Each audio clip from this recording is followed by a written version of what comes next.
one. Hi, Hello. Tanya. Hi, Jeannie. How are you? Good. How are you doing? Good. I am excellent. Thank you. I'm happy to be here with you. For everybody who is watching this video, we will disclaim we did try to go live together, but the technology wasn't working for us, so we decided to pre-record this and just post it up on our pages for you. So for those of you who don't know, I'm Dr. Tanya Winchester, and this is my colleague and friend, Dr. Jeannie Doig. We have known each other for quite a while, but we're both naturopathic doctors practicing on Vancouver Island, myself in Nanaimo and Jeannie in Pearl Verde and Tofino, right? That's right. And so we thought we would hop on today and share some of our favorite personalized health tips in terms of mental and physical well-being for getting through this time, which is uncertain for a lot of people. Yeah. Great.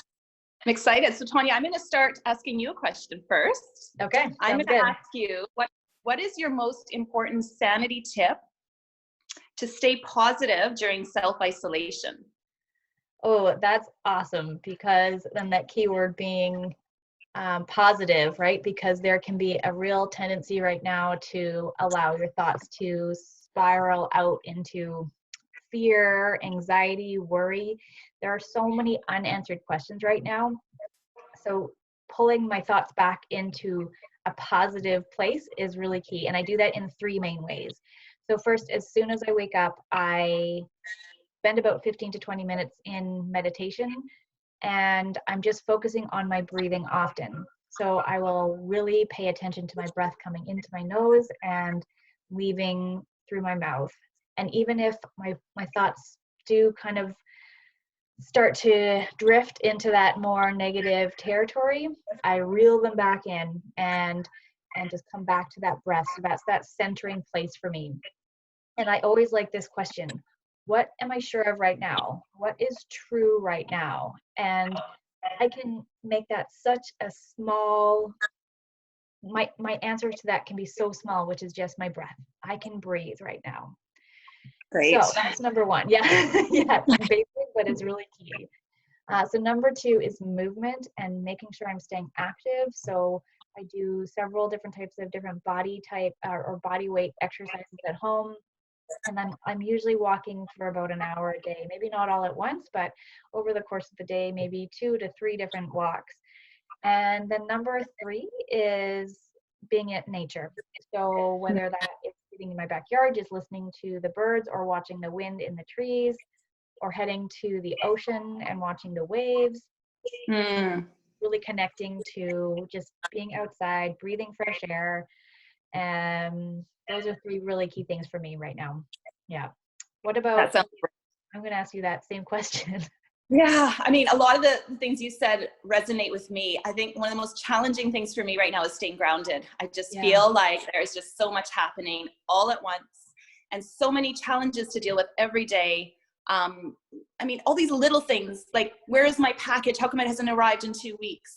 Am I going to run out of food next week? Am I going to have to go to the grocery store? Oh, I don't really want to go to the post office to mail it this parcel, but I think I'm going to have to go. And all these little stressors that normally would not be present in our lives. And it's just about letting go and just saying it's okay and stopping everything you're doing. When you get in that space of overwhelm and just too much, stop and breathe, I think, is the most important thing. Because if you keep doing things in that state, you're going to make mistakes. Things are going to happen that shouldn't happen. So slowing down and breathing and realizing it's not the end of the world.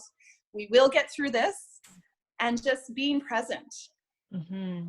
And what are some of your favorite letting go tips or techniques? One of them is to take 2 deep breaths. When I get overwhelmed, just stop, take 2 deep breaths. Another technique for me is doing yoga. Yesterday I did a Zoom yoga class, and I just felt so great afterwards, because yoga for me, I'm in my body, I'm present, I don't think about anything else. And afterwards I felt this release, this sense of calm, and movement is so good. When we can just feel being in our bodies, then we can let go of the mind and what's going on in the mind. So also being in nature, like what you said, I'm outdoors every day with my son. He's biking and I'm running, and we're going around the neighborhood in loops, and we're just getting outside and we're getting our exercise, and it's just feel so good. So we feel really good after that. Both of us get kind of cooped up together. So it's nice to get outside and release those emotions. Yeah, absolutely. Mm-hmm. Absolutely. So you told me about your self-isolation routine. Is there anything else you want to add to that? Or is that pretty? Well, yes. I've also been really taking the time to create a discipline around creativity. And I'm going to talk a little bit more about that further on in our conversation, I think. But I've been spending every time just doodling or drawing or painting. I don't self-identify as an artist, but I do love to use that type of outlet as an expression of things that I may not be able to consciously talk about. So I just have lots of markers and paints, and I just let that out. So that's another part of it. So usually in the evenings, I will be doing some sort of artistic, creative expression. Again, not for the purpose of like being in a museum or gallery. It's just it's just a way of kind of releasing what's inside. Yeah. Great. That sounds wonderful, Tanya. Yeah. Yeah. Okay. I want to know from you right now, what is your most critical nutrition tip during this time that you could offer people? Oh, I think people right now are seriously going to be tempted to binge because there are just so many emotions. We're cooped up inside. I'm sure some of us stocked up on some chips and chocolate bars and things, knowing that we can't go to the grocery store for who knows how long, or we don't want to go very often. So there's that temptation that's there. But I think as long as we focus on making sure we're at least getting 3 nutritious meals a day with lots of fruits and vegetables, then we're at least feeding our immune system. We're feeding our body's vitamin needs so that we can function and not get too overwhelmed with stress. So the more sugar we eat, the more junk food we eat, the more vulnerable we're going to be opening ourselves up to getting sick, to getting tired, to getting stressed, depressed, all that stuff. It all has to do with your diet. So I'm really focusing on having a big smoothie every day with a ton of vegetables and fruits, mostly fruits in my smoothie. I froze about 4 dozen bananas and maybe not 4 dozen, maybe 2 or 3 dozen, but I, peeled them and froze bananas, putting them in my smoothies. I bought tons of frozen blueberries, trying to do that when I get, the cravings for sugar. And I'm also just being easy with myself. If I, once in a while have a little treat, it's okay, as long as you just don't go overboard, right? And you realize when you are that, just take a step back, do some breathing, realize what you're doing, and take a breath before you start to get that tendency or overeat or overindulge. Yeah, I like that idea of coming back to the breath, because the more that we do that, the more awareness we can have in those moments. So it, just like you said, instead of being unconscious about the things that we're maybe doing without thinking about it, whether that's sugar or booze or even just vegging out with Netflix, like bringing the awareness to it is the first step to sort of readjust those behaviors, right? Totally. Yeah. And stopping before you go ahead with it, right? And totally. And I have something to admit on this sugar topic. I mean, we're humans, as naturopathic doctors, we're still humans. And there was this questionnaire that someone had sent around Facebook, and it was one of those things that it's here are all your different types of names, like your soap opera name and there was all these different ways to kind of, come up with these little names. And the last one was your rapper name, which was Lil, like Lil, and then the last thing that you ate. And as I'm typing this, I'm like, Lil Jujube. Oh dear. Like, busted. Okay. So yes, it's real. Yeah. And letting go, not being too hard on yourself is important too. We can, get overly strict and hard on ourselves, but just as long as it's in moderation, right? Yes, exactly. I would ask you something now, Tanya. Sure. Are there any mentors or teachers or social accounts you recommend following right now? Oh, that's awesome. Yes. So on the topic, okay, I'm going to yes, I'm going to touch on 3 things that I've already talked about and just expand a little bit about where I'm doing some of that learning and training. So in terms of meditation, there is a fellow named Jay Shetty, who is a former monk and now sort of motivational speaker. And every day live on his Instagram, Facebook, and YouTube, he does a 15-20 minute meditation. So I've been tuning in live for that, and it's really neat to know that there's like 50,000 people around the world doing it at the same time. Oh, that's amazing.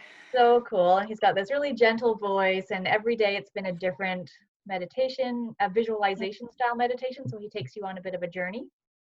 So I would recommend checking that out. And in terms of movement, I really believe that movement needs to be something that A, we enjoy, and B, is functional. And so I'm a big proponent of like natural or primal based movements. So the guy I like here, his name is Kellen, and his YouTube channel is Movement Parallels Life. And his workouts are anywhere from 15-30 minutes. And there's a lot of like crawling on the ground, a lot of really just unique different things. Hanging, he's a real proponent of hanging. And it's fun, it's playful, it feels good. It feels like how we used to kind of explore in our bodies when we were kids. So I really like that. And we'll put around this video, we can put, you know, these outside links to this stuff. And then the third thing on that creativity topic is it just so happened that I came across I guess some sort of tele-summit where there's a bunch of experts that are offering some expertise, but they're these mini creativity workshops. They're about half an hour long, the videos. It's called the Sketchbook Revival, and everything from drawing flowers to rabbits to creating a discipline chart around your creativity. They've been really, really cool. So that's, I think, the sketchbookrevival.com. And I think today's the last day of it. Today is August or April the 3rd today? But the videos are going to remain up until the end of April. So they're accessible still. It's cool. Awesome. I'll have to check them out. Yeah, they're helpful and handy. Great. Do you have a specific key critical supplement or herbal remedy right now that you're suggesting for people? Yes. I mean, I take so many vitamins. I'm a vitamin queen, but right now, I mean, what the most important ones to take during times of stress for me, this is my own personal plan, is I'm taking liposomal vitamin C.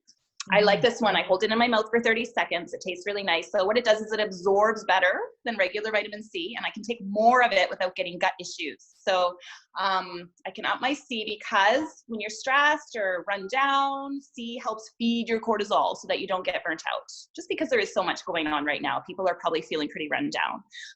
Especially you're home with kids. I'm home with my 5-year-old. I've got a homeschool. I've got work. There's just so much. So I don't want to burn out. So I'm taking my C.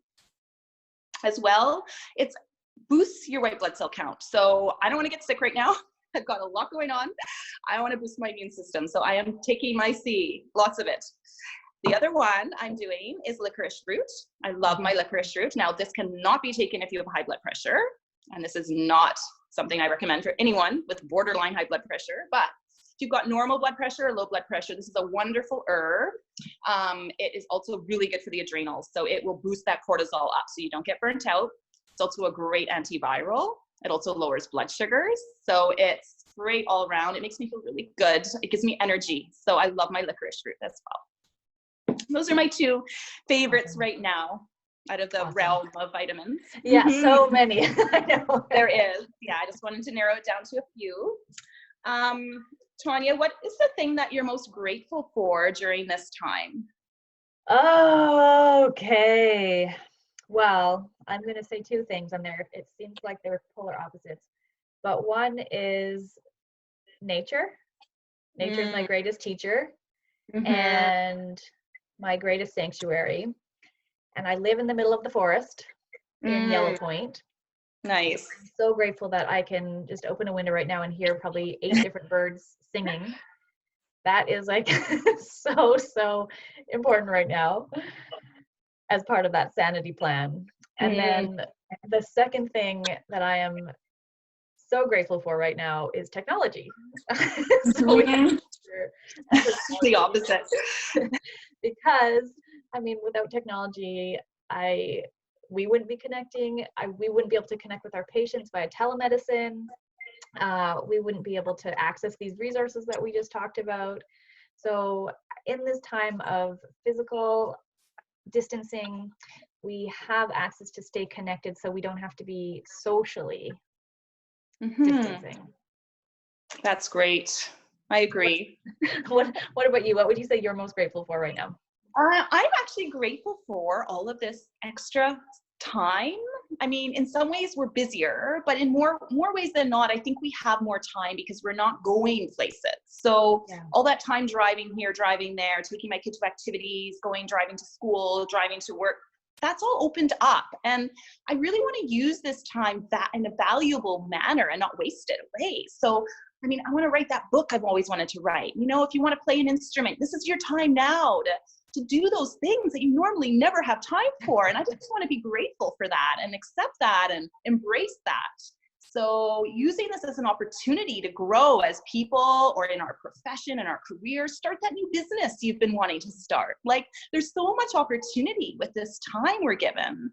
If you use it wisely, right? So I think that's what I'm grateful for. And also I'm grateful for more time with my son, more intimate family time right now that we never normally get. It's always busy, and we're getting all day together. And sometimes it's challenging, but it's also making us much closer. And I really appreciate that time because we might not get that again, right? So yeah, I'm grateful.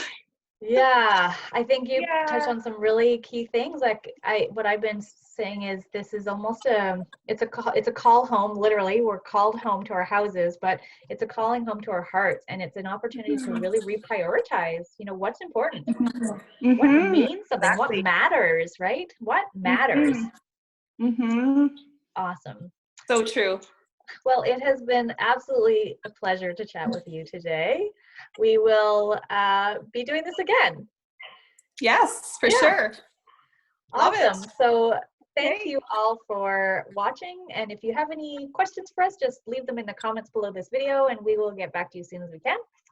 And this is Dr. Tanya and Dr. Jamie signing off for now. Bye. Thank you.